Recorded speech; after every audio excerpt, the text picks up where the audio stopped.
বিখ্যাত লেখক টি.ও.ওয়াই. লি তিনি খুব একটি সুন্দর উপমা দিয়েছিলেন স্বর্গ নরক সম্পর্কে। আমি সেটা দিয়ে এই দেশনাটা শুরু করছি। আমরা সাধারণত স্বর্গে যাওয়ার জন্য অনেকেই বুদ্ধকে বন্দনা করি, ধর্মকে বন্দনা করি, সঙ্ঘকে বন্দনা করি, অনেক দান পুণ্যকর্ম সম্পাদন করি এবং স্বর্গে যাওয়ার জন্য আমরা অনেকেই প্রার্থনা করি। অনেকেই সৎভাবে চলার ক্ষেত্রে চিন্তা করে, আমি যদি এরকম চলি তাহলে আমি স্বর্গে যেতে পারবো, আমি এরকম করতে পারলে স্বর্গে যেতে পারবো। এরকম করে আমরা স্বর্গে গিয়ে অনেক সুখের কথা ভাবি। আবার অনেকেই মনে করে যে আমি এরকম যদি খারাপ কাজ করি তাহলে আমাকে নরকে যেতে হবে, নরকে অনেক দুঃখ যন্ত্রণা ভোগ করতে হবে। অনেকেই 1 ঘন্টা 2 ঘন্টা তিনি বই পড়ছেন, সূত্রপাঠ চান্টিং তিনি করছেন বা শুনছেন, কেন? যেন আমরা স্বর্গে যেতে পারি। তো বিখ্যাত লেখক যে টি.ও.ওয়াই. লি তিনি বলছেন, আপনাকে স্বর্গে যাওয়ার জন্য এত কিছু করার দরকার নেই, জাস্ট বি গুড, আপনি ভালো হন। অর্থাৎ আপনি যদি একজন ভালো মানুষ হন তাহলে আপনাকে আর কোনো কিছু করতে হবে না, আপনি আপনি দিয়ে স্বর্গে গমন করবেন। যদি আপনি ভালো মানুষ হন তাহলে আপনাকে আর কোনো কিছু করার দরকার নেই। এত কিছু যে আমরা করছি তার কারণটা হচ্ছে ভালো মানুষ হওয়ার জন্য। বুদ্ধের আদর্শ শিক্ষায় যে নির্বাণ তত্ত্বের কথা আমরা বলছি, সে নির্বাণ তত্ত্বেই কিন্তু একজন ভালো মানুষ হওয়ার কথা আমাদেরকে ব্যক্ত করে। কেন? যদি প্রশ্ন করা হয় অরহত কি, আমরা অবশ্যই কম বেশি জানি। তো অনেকে আবার মনে করে অরহত মানে উঠতে পারে আকাশে, অনেকে মনে করে অরহত মানে অপরের চিত্ত সম্পর্কে বলতে পারে অথবা অপরের মনের কথা বলতে পারে, অরহত মানে ভবিষ্যৎবাণী করতে পারে, মৃত্যুর আগামীকাল কী হবে, পরশু কী হবে, অরহত মানে মৃত্যুর পরে কোথায় গেছে সেটা বলতে পারে। এই ধরনের ধারণায় অনেক অরহতকে চিহ্নিত করে, কিন্তু আসলে শুধু এই অর্থে অরহত নয়। অরহত মানে একজন ভালো মানুষ। বান্ধে ভালো মানুষ কি? যার কাছে লোভ নাই, দেশ নাই, মোহ নাই। আপনি ভালো মানুষ চিনবেন কিভাবে? যেমন আমি ভালো কথা বলি, আপনি কি মনে করেন আমি ভালো মানুষ? একজনে দীর্ঘ 20 বছর চোখ বন্ধ করে ধ্যান করেছে, আপনি কি মনে করেন তিনি ভালো মানুষ? একজনে 90 বছর 80 বছর ভিক্ষ জীবন যাপন করেছে, আপনি কি মনে করেন তিনি ভালো মানুষ? একজনে 50 কোষ 30 কোষ ধ্যান করেছে, আপনি কি মনে করেন তিনি ভালো মানুষ? একজনে প্রতিদিন বিহারে আসা যাওয়া করে, আপনি কি মনে করেন তিনি ভালো মানুষ?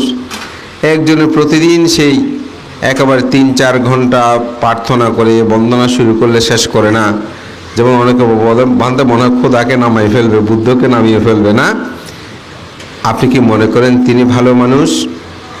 না। ভালো মানুষ চেনার 3টি উপায় আছে। সে 3টি উপায় কি? যে মানুষের কাছে যত লোভ কম, যে মানুষের কাছে যত দেশ কম, যে মানুষের কাছে যত মোহ কম, আপনি মনে করবেন তিনি তত ভালো মানুষ।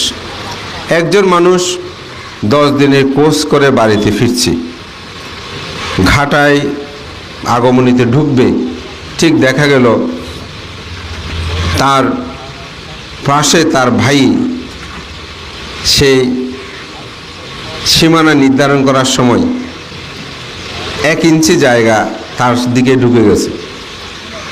সে তো ধ্যান করে আসছে, বাড়িতে ঢুকে নাই। এটা দেখার সাথে সাথে চিৎকার চেঁচামেচি করে তার সীমানাগুলো ছুঁড়ে ফেলতে শুরু করলো।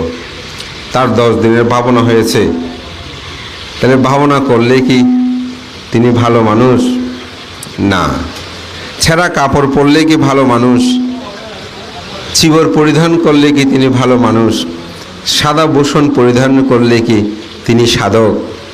না, সাধক ভালো মানুষ তিনি যার ভিতরেরটা ভালো, যার কায় সংযত, বাক্য সংযত, মন সংযত। এই জন্য বলা হচ্ছে জাস্ট বি গুড, আপনি ভালো হন। আপনি যদি ভালো মানুষ হন তাহলে আপনার জীবনে স্বর্গ আপনার সামনে এসে দাঁড়াবে, নির্বাণ আপনি সাক্ষাৎ করতে পারবেন। এজন্য ভালো মানুষ হতে হলে মনের বিশুদ্ধিতে দরকার।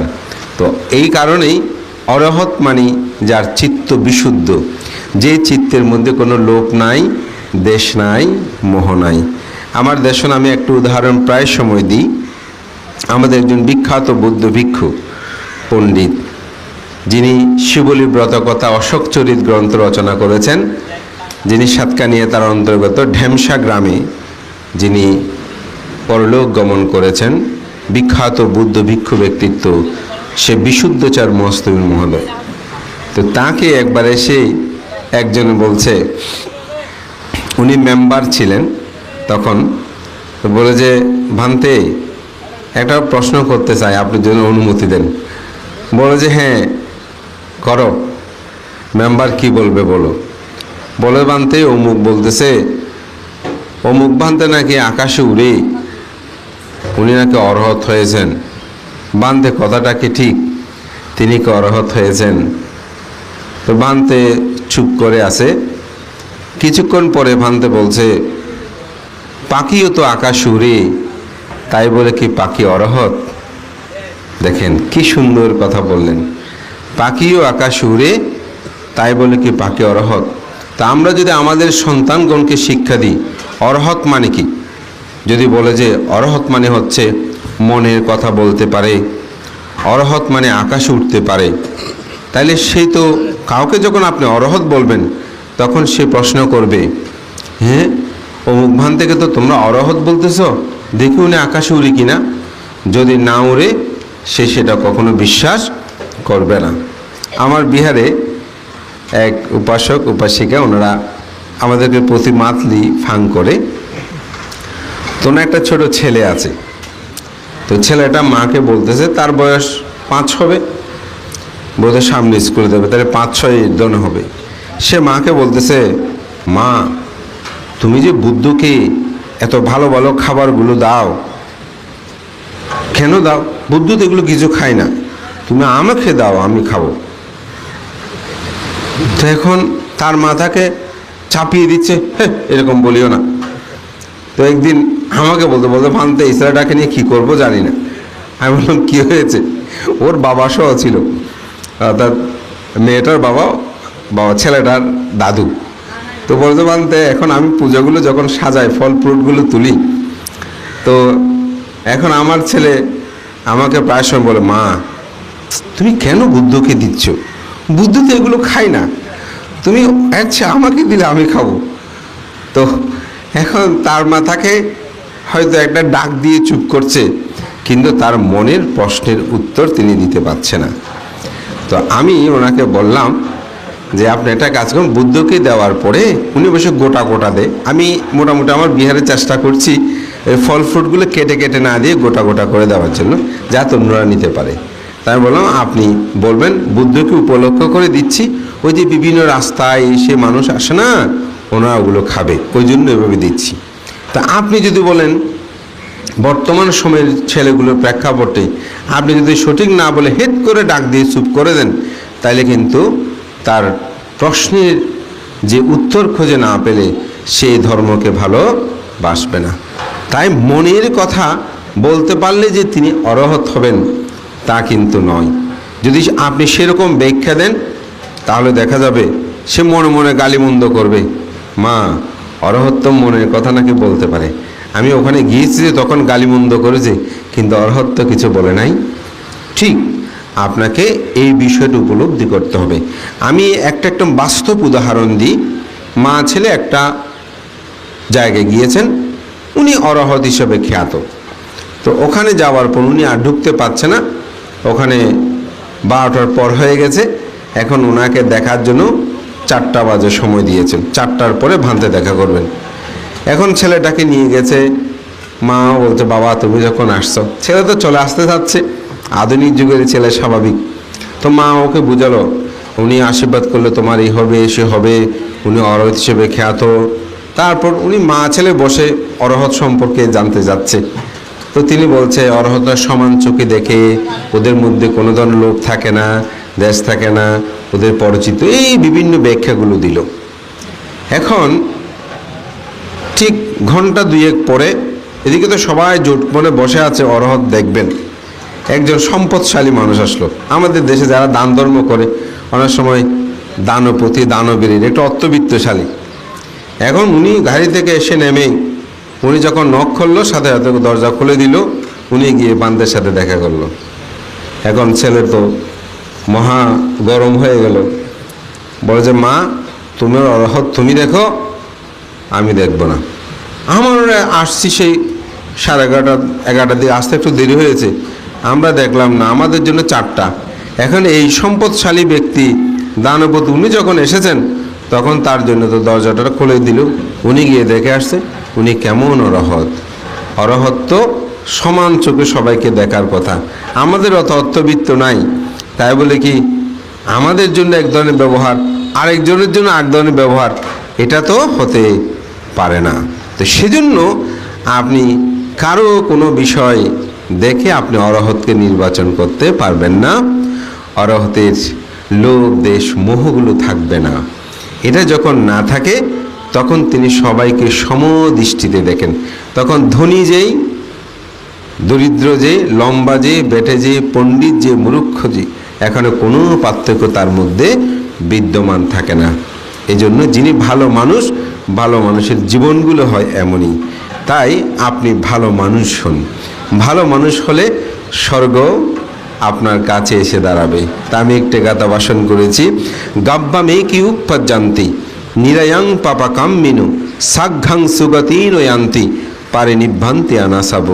বুদ্ধ বলেন মানুষ মৃত্যুবরণ করার সাথে সাথে যারা পাপী খারাপ কাজ করে, খারাপ কাজগুলো কি, আমি 10 অকুশল কর্মের কথা যাব না, সহজে একেবারে বোঝানোর জন্য যে বিষয়গুলো আমরা সহজে বুঝি আমি বলবো, যিনি প্রাণী হত্যা করে, চুরি করে, বেবিচারি করে, মিথ্যা কথা, ভেদ কথা, ভেদ মানে ভেদ, একজনের কথা একজনকে বলে ভেদ সৃষ্টি করা, মিথ্যা মানে সত্যকে অসত্য, অসত্যকে সত্য বলা। অনেকে এরকম সাক্ষী দেয় না, মিথ্যা সাক্ষী দেয়, মিথ্যা বলে, কথা বলার পর এটা অস্বীকার করে, এরকম মিথ্যা কথা, ভেদ কথা, কর্কশ বাক্য, যেমন মনে কষ্ট পায় এই ধরনের কথা বলা, আমরা অনেক ঠেসগুতা বলিয়ে দিই, কেমন এই ধরনের যে কথাগুলো বলে অপরে কষ্ট পায় মতো, এটা কর্কশ। সম্প্র আলাপ, বাজে আলাপ, যে আলোচনার কোনো মূল্য নাই।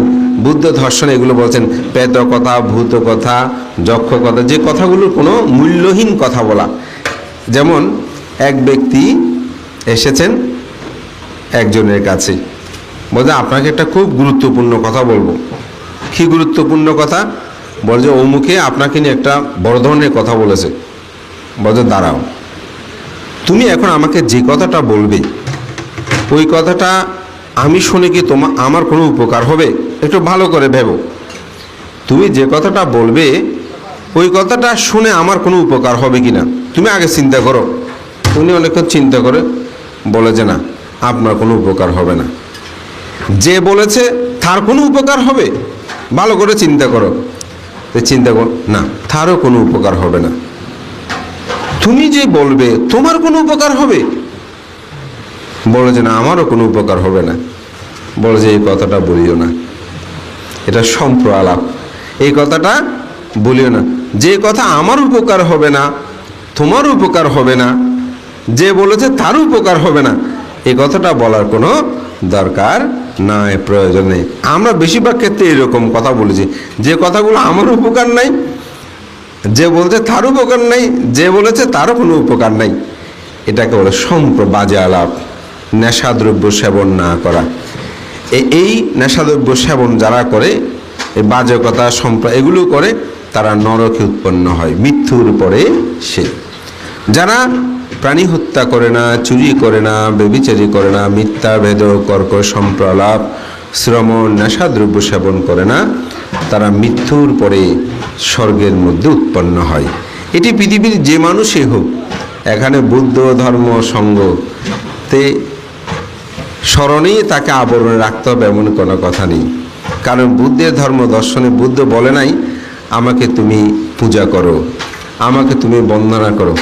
আমরা যে বন্দনাগুলো বলি অবাক হবেন, একটা বন্দনাও বুদ্ধ বলে নাই। এটা অনেকেই জানেন কি না আমরা জানি না। আমরা যে নামো তাস্সা ভগবত আরহাত সাম্মা সম্বুদ্ধস্য বলি, এটিকে বুদ্ধ বলেছেন না, এটা দেবতারা, যক্ষরা, নাগরা এটা বলেছেন। এটা গাথা আছে তো, সাতগিরি যক্ষ নামে নম নম ধরে না আছে না, এগুলো অন্যরা বলেছেন। ইতিপিস ভগবারহং সম্মা সম্বুদ্ধ বীর্যচরণ সম্পন্ন সুগাত লোকবিদ অনুত্থর পুলিশ ধম্ম সারথি সত্তাদেব মনুষ্যনাং বুদ্ধ ভাগবতী। এই কথাটা বুদ্ধ বলেছেন ধ্বজাজ্ঞ সূত্রের মধ্যেই। তবে এটা বলা একটা প্রেক্ষাপট ছিল। সে প্রেক্ষাপটে বলছে অসুরদের সাথে যখন যক্ষদের মধ্যে একটা দ্বন্দ্ব হচ্ছিল, তখন বুদ্ধ সেখানে দেবরা চিন্তাদেরকে বলেছিল, যদি তোমাদের মধ্যে কখনো ভয় ভীতি রোমাঞ্চ উৎপন্ন হয়, ভয় উৎপন্ন হয়, তখন তোমরা ইতিবিশ্ব ভগবা আরহাং সাম্মা সম্বুদ্ধ বীর্যচারণা সম্পন্ন সুগাত লোকবিদ অনুত্তর পুলিশ ধম্ম সারথি সাত্থা দেব মনুষ্যানাম বুদ্ধ ভগবতী বলে বুদ্ধের শরণ গ্রহণ করিও। যদি তোমাদের মধ্যে সেটা বলতে ভুলে যাও, অর্থাৎ সেটা বলার কথা মনে না থাকে, তাহলে তোমরা স্বাক্ষাত ভগবতা ধম্মা সন্দিষ্টিক কালিক বলে ধর্মের শরণ গ্রহণ করি। যদি সেটা বলতে ভুলে যাও, তাহলে সুপাটিপান্ন ভাগবত বলে তোমরা সঙ্গের শরণ গ্রহণ করি। এখানে কিন্তু বন্দনার কথা বলা নাই, শরণ। যেমন আমরা ছোটোবেলায় কোনো সময় শ্মশানের পাশ দিয়ে হেঁটে গেলে সন্ধ্যাকালীন সময়ে আমরা কী করতাম, ইতিবিশ্ব ভাগাবো বলতাম, মা বাবারা শিখিয়ে দিত। আসলে বলতাম, তখন আর কোনো ভয় থাকতো না, একটা মনের সাহস আসতো। মূলত এই স্মরণের কথা বুদ্ধ বলেছেন, কিন্তু এটা বলে আমাকে বন্দনা করে এটা বলে নেই। এরপর আমরা বলছি বুদ্ধাং ইয়াবা নিব্বাণাং পারিয়ন্তাং শরণাং গাচ্ছামি। অনেক ক্ষেত্রে সেটা জীবিতাং আছে না, কারণ এগুলো আচার্য উপাধ্যায় পুণ্যপুরুষদের সৃষ্টি। এই বন্দনাগুলো বাকিগুলো কিন্তু বুদ্ধের সৃষ্টি নয়। বুদ্ধ বলেন না আমাকে এভাবে বন্দনা করো।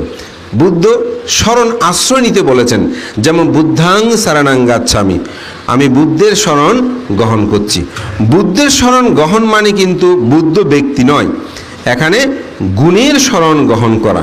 অর্থাৎ আপনি যদি বুদ্ধের শরণ গ্রহণ করেন, আপনি কোনো পাপকর্ম করতে পারবেন না। বুদ্ধের ধর্মের শরণ যেমন গ্রহণ করে, তিনি আর কোনো পাপকর্ম করতে পারে না। যেমন একটা উদাহরণ দিই, আপনারা অষ্টশীল নাও যেদিন গ্রহণ করেন, বলেন তো সেদিন কেউ গায়ে পড়ে আপনার সাথে যদি ঝগড়া করতে চায়, আপনি কি করেন? বলে না আজকে থামো, কালকে দেখা যাবে, ঠিক না?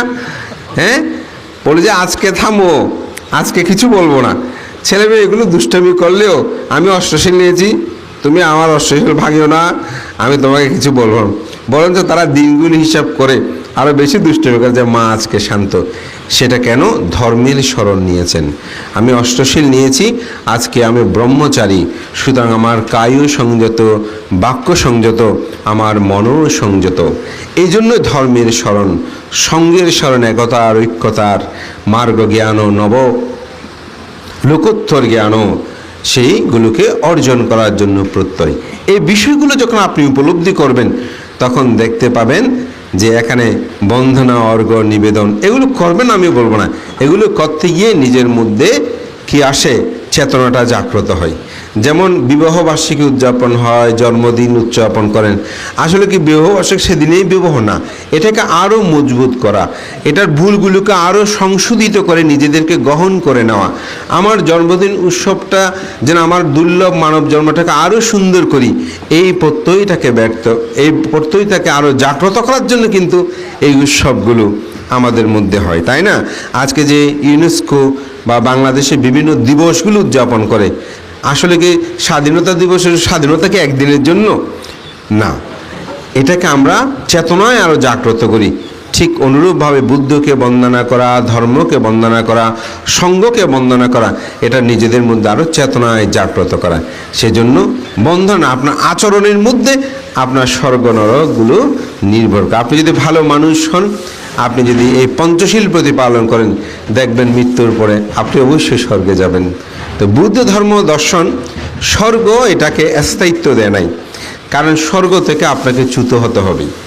স্বর্গে গেলেও সেখানে কতদিন থাকবেন তা পুণ্যের উপর একটা নির্ভর করবে। কিন্তু আমাদের চিরস্থায়ী যেটাকে পরম সুখ বলে, সেটাকে বলা হয় নির্বাণ। সেই নির্বাণ কি? নির্বাণ হচ্ছে লোভ দেশ মোহ শূন্য হওয়া। জাস্ট বি গুড, আপনি ভালো হন। যখন আপনি ভালো হবেন, চিত্তের মধ্যে কোনো লোভ দেশ মোহ থাকবে না, তখন মনে করবেন আপনি অরহত হয়েছেন।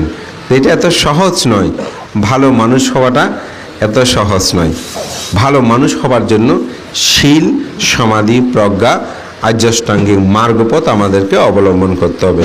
তো শীল বললে এই ত্যাগ ও চেতনাটা চলে আসে। এই যে আজকে অষ্টপুরস্কারী মহতি পুণ্যময় সঙ্গদান, এটি শীলের একটা কিন্তু অংশ। কারণ ত্যাগ যার মধ্যে থাকবে না, তিনি কখনো শীল পালন করতে পারবে না।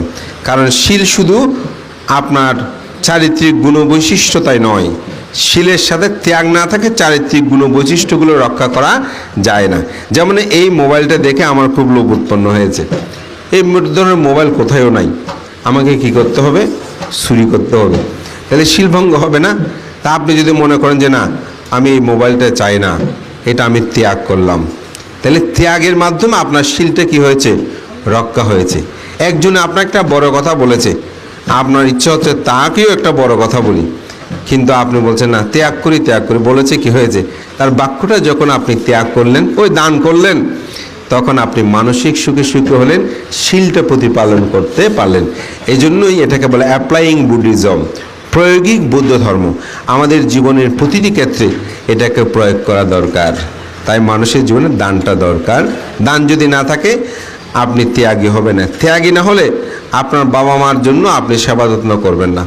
যখন বয়বৃদ্ধ হবে, অনেকে বলে বান্তে আমার ছেলের অর্থবিত্ত আছে, কিন্তু আমার ছেলে আমাদেরকে দেখভাল করে না। এত কি ফোন মানতে, আমাদের ঠিকমতো ডাক্তার দেখেন, মুখ করে না, সমুখ করে না। এর আছে তো, আছে না, আপনাদের আশেপাশে আছে। কেন জানেন? কারণ আপনি ত্যাগ শিক্ষাটা তাকে দেন নাই। সে মনে ভাবছে ওনারা বয়বৃদ্ধ হয়ে গেছে, তাদের জন্য এই টাকা পয়সা খরচ করার দরকার কি? ওই কিপন। আপনাদের মনে করেন দান করতে শুধু বান্তেদেরকে বলে আমাদের দেওয়ার জন্য না, আপনাদের প্রত্যেক জীবনে দরকার। স্বামী স্ত্রীর মধ্যে হয়, পদবান্তে আপনার উপাসক বড় কিপন, এরকম দান ধর্ম করে না, আমাদেরও ঠিকমতো খাওয়া দাওয়া করায় না, ভালো কিছু কিনে না, পচা গলা সব কিনে নিয়ে আসে। উদারতার অভাব, এটা বাস্তব। আপনি যদি ত্যাগী না হন, আপনার জীবনে, পারিবারিক জীবনে আপনি সুখী হতে পারবেন না। এটা স্বাভাবিক। এটা আপনি যখন গভীরে যাবেন, যেমন আমাদের ছেলে মেয়েগুলো, আপনি স্কুলে টিফিন দিয়েছেন, একটা ছোট্ট শিক্ষার কথা বলছি, তো জিজ্ঞাসা করেন মা টিফিনটা খেয়েছ?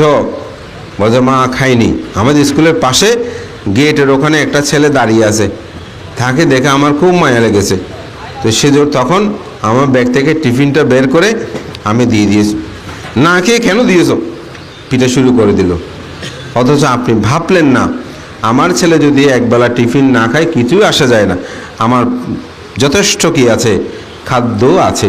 একজন কি ভালো, তো আপনি যদি উৎসাহিত করেন, বাবা মা তুমি খুব ভালো কাজ করেছো, তুমি দান দিয়েছো, এটা ভালো হয়েছে। এভাবে গরিব দরিদ্র দেখলে তুমি দান দেবে, কারণ আমার তো কোনো অভাব নেই। এই শিক্ষাগুলো আমাদেরকে ছোটবেলা থেকে দিতে হবে। আমাদের মহাকারণিক তথাগত বুদ্ধ, রাজকুমার সিদ্ধার্থ, তিনি যখন বেশান্তর কুলে জাতকে আপনার জন্মগ্রহণ করেছেন, তিনি জন্মগ্রহণের সাথে সাথে কথা বলেছেন। তিনটা জন্ম কিন্তু তিনি কথা বলেছেন।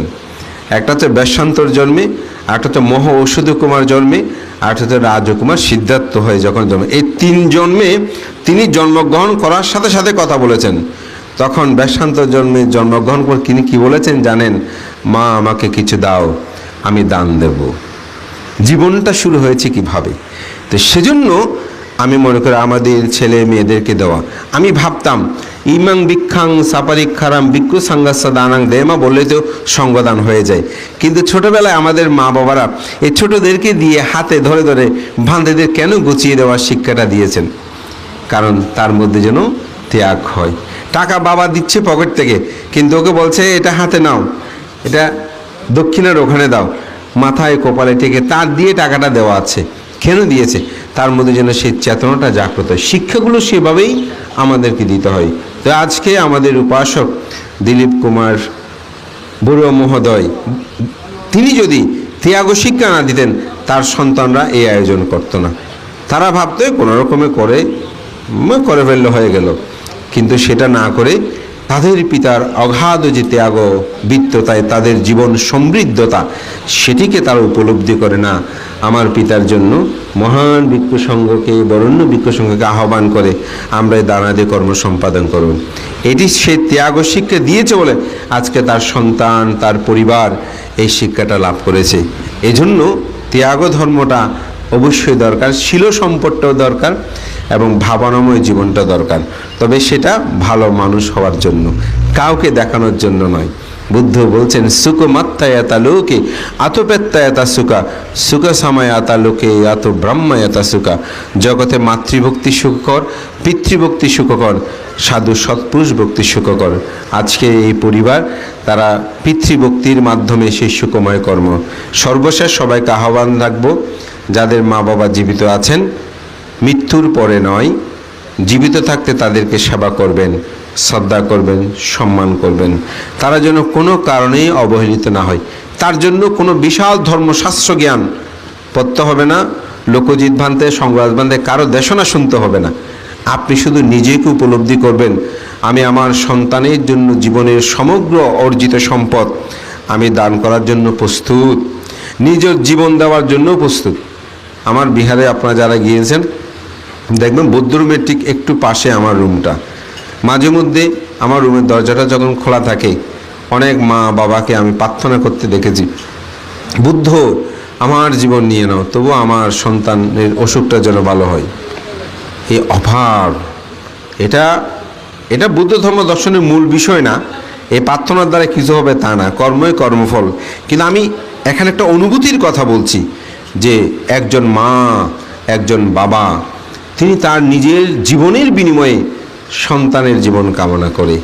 সুতরাং আপনার জন্য আপনার পিতামাতা সেই কামনাটা করেছে, সেটার জন্য আপনি ভুলে না যান, আমার কথা। সুতরাং ওই জন্য বলছি বহু ধর্মগ্রন্থের দরকার নাই, আপনি এটাকে উপলব্ধি করলেই দেখবেন। একদিন আমি চকবাজার দিয়ে আমার গাড়ি করে আসছি, টেম্পুটা একটু খালি ছিল। এক ভদ্র মহিলা তার সন্তানকে স্কুলে নিয়ে যাচ্ছেন মনে হয়, সকাল যেহেতু। তো দেখলাম ছেলে একটু খালি পাওয়াতে টেম্পুটা এদিক সেদিক ঘুরছে, মা ব্যাগ তো ধরেছে, তারপর আরেক হাত দিয়েছে যাতে টেম্পুর যে লোহাগুলো আছে এদিক সেদিক ঘুরে ফেরা, বেশি নড়াচড়া করলে মাথাটা যেন লোহার মধ্যে না লাগে। তা আমার একজন শিষ্যকে বলছি, দেখো এই ভদ্র মহিলা, তিনি তার এই সন্তান ছোট ছেলে, সে একটু ঘুরতেছে এদিক সেদিক, মাথাটা কোনো কারণে যেন লোহার মধ্যে সেখানে বাড়ি আঘাত না পায়, সে ধরনের করে সন্তানকে লক্ষ্য করছে। জামাল খান গেলে দেখবেন এ সকালে স্কুলে দিয়ে আমাদের ভদ্র বিশেষ করে মাতৃজাতিরা কতক্ষণ 12টা পর্যন্ত বসে থাকে, খানিকক্ষণ গল্প করে, এ করে সেই করে, এত কষ্ট করে। আমার মা বাবু তো আমার জন্য এরকম কম বেশি করেছে, সেটাকে উপলব্ধি করে তাদের বয়বৃদ্ধ জীবনে যেন আমরা তাদেরকে অবহেলা অবজ্ঞা না করি। শ্রদ্ধেয় সভাপতি, প্রমুখ সংঘের প্রতি বন্দনা যে আজকের আয়োজক যারা, তাদের প্রতি আশীর্বাদ জানাই। আপনার পিতার প্রতি গভীর শ্রদ্ধা সম্মানের ধরে আবদ্ধ করে আজকের এই বর্ণাঢ্য অনুষ্ঠান আয়োজনের মাধ্যমে এই গৌরব শ্রদ্ধায় অর্জিত পুণ্যরাশি আপনাদের পরপার্গত সেই পিতাকে দান করুন। তিনি যখন এই পুণ্যরাশি লাভ করে সুখী হোক। এবং সর্বশেষ কথা থাকবে, আপনারা সবাই একজন ভালো মানুষ হন। ভালো মানুষ হওয়ার জন্য বহু কিছুর দরকার নাই, মনটাকে ভালো রাখবেন, সহজ সরল রাখবেন, কুটিল জটিলতা পরিত্যাগ করে আপনাদের সবাইকে ভালোবাসবেন, সবার প্রতি আন্তরিকতা রাখবেন। এই প্রত্যয় ব্যক্ত করে আপনাদের পক্ষে বিশেষ করে ধর্মমিত্র আমার অত্যন্ত স্নেহদোষী আমাদের একজন তরুণ ভিক্ষু, আমি মনে করি তাকে রক্ষা করবেন, তার দ্বারাই সমাজ সধর্মের উন্নতি শ্রীবৃদ্ধ হবে। এবং আমাদের দাতা উপাসক আমার বিহারীতে সাক্ষাৎ না হলেও তিনি আবার মানুষ পাঠিয়েছে, আমিও আসতে পেরে খুব ভালো লাগছে। এবং শুরুতেই আজকে প্রাজ্ঞতার পরিচয় দিয়ে উপস্থাপক তিনি যে মহামান্য আমাদের সঙ্গরাজ পরম শ্রদ্ধেয়, যিনি শতবর্ষ পেরিয়েছেন, যিনি শাসন সদ্যর মহাকল্যাণ সাধন করেছেন, সেই পুণ্য পুরুষ শ্রদ্ধেয় ভান থেকে ভাবনার মাধ্যমে পুণ্যদান করেছেন। আমরাও আজকে শ্রদ্ধেয় ভান থেকেও স্মরণ করে আমরা পুণ্যদান করে তার একটি ১ শতাব্দীকাল একটা জীবন, একটা জাতি সমাজ সদ্ধর্মের জন্য দিয়ে যাওয়া, এটা এত সহজ বিষয় নয়। তাকে পুণ্যদান করি। সাথে সাথে দিলীপ কুমার বড়ুয়ারও পারলৌকিক সদ্গতি ঊর্ধ্বগতি কামনা করে পুণ্যদান করে আমার নাতি দীর্ঘ ধর্মকথা এখানে শেষ করছি। জগতের সকল প্রাণী সুখী হোক।